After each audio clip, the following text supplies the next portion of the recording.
মামা প্রপোজালে চলে গেল, কার কি এক্সপেরিয়েন্স বল। মোর দ্বারের দিকে বানা, ওর দ্বারের দিকে, ওর দ্বারের দিকে।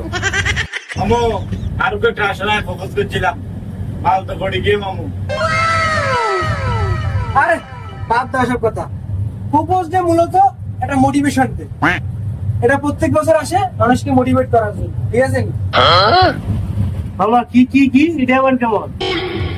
এই যেমন ধর, আমার একটা ক্রাশ ছিল, এই প্রপোজ ডেতে আমি আমার ক্রাশকে প্রপোজ করছিলাম।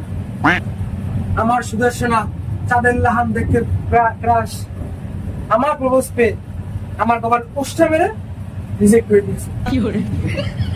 রিজেক্ট খেয়ে আমি ফোকাস অন ক্যারিয়ার বলে ক্যারিয়ারে ফোকাস করছি, কাজে লেগে পড়ছি। অতএব motivational day, propose day is equal to জিন্দাবাদ। দূর সাদা প্রচুর একটা কথা এসেছে, একটা যা ওইতে একজনের প্রেমের কথা, এখানে গেলে প্রেমের কথা, কি আর কোনো কথা পাব না, আমি গেলাম, তোমার কাম তোমরা কও।